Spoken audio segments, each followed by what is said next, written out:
You are welcome to yet another episode of LFN What's Your Say? The leading listening show where we discuss important issues with important people like you. We are still featuring R. Kelly. Real name Robert Sylvester Kelly. Also known as the R&B King. When the idea that R. Kelly was railroaded became popular all over social media, the author was Bill Cosby, who, after comparing whatever is going on with the R&B King with what happened to him, he did find something in common. The greatest similarity being that in both cases, the defendants were presented with a parade of multiple female accusers who looked well drilled with words to use to implicate them as abusers. In fact, R. Kelly was presented with over 45 government witnesses at his New York trial alone, among whom was a multiplicity of female accusers that claimed he abused them. Among these were those who claimed they had been underage when R. Kelly was sexually involved with them, and others whose records were too straightforward and they couldn't edit their records to suit the narrative. This, however, did not stop the adult women from also coming up with stories and allegations they could still use to extort the R&B King, who would have to pay restitutions in the end. R. Kelly was also lucky some of these false accusers were busted before the end of the trial period. However, some made it through with their lies to the end of the trial and are only getting exposed now at appeal level after the damage is done. Among the charges R. Kelly is dealing with is the Mann Act violation claim that suggests he transported women across state lines for the purpose of committing crimes on the other end, and among the accusers in this category is Azriel Clary and Faith Rogers, who claim R. Kelly exposed them and infected them with herpes, even though they do not present proof that they didn't have their own version of disease in the first place. R. Kelly has actually had to compensate these women with restitutions in hundreds of thousands of dollars, even though the appeal judges are now considering recalling Azriel's compensations, as it turns out the public health law referenced was repealed several years back and no longer exists. One of the female appeal judges did raise concerns during the hearing that in fact paying restitution to Azriel Clary could have been done erroneously and outside the boundaries of the law. It was rather very entertaining the way the state attorney kept responding to the questions that were raised by the appeal judge with regard to the circumstances in which these women were allegedly exposed and infected. The first being whether she had proof that the women had not consented with R. Kelly, which would mean they were in the know and R. Kelly would therefore not be charged for this alleged exposure. Out of what to answer, the state attorney instead said the women were infected with the STD, as though to fool the appeal judge, whose question was on whether they had consented or not.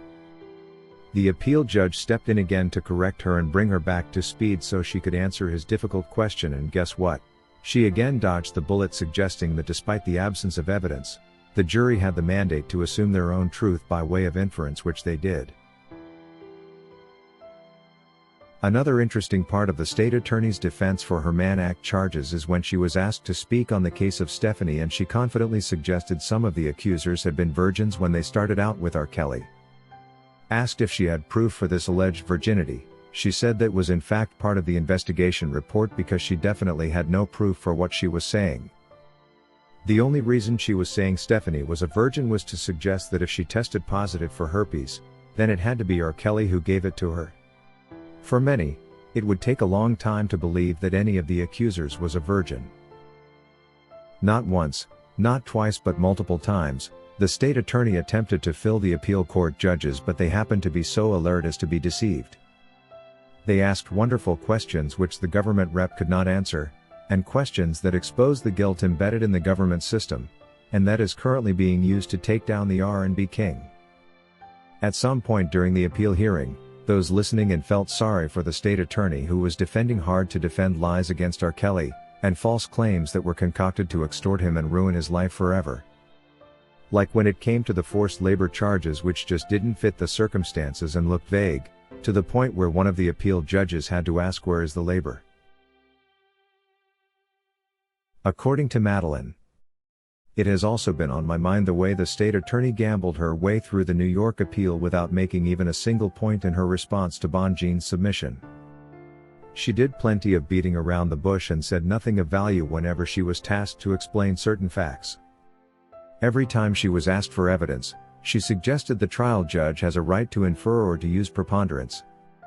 She generally had no proof for anything she said and only relied on such vague explanations and excuses. On several occasions she tried to fool the judges, but they proved too sharp for her, and so she caved in. Listening to the appeal hearing will make anyone wonder just how the government managed to secure all the wins on almost all counts they clearly didn't deserve.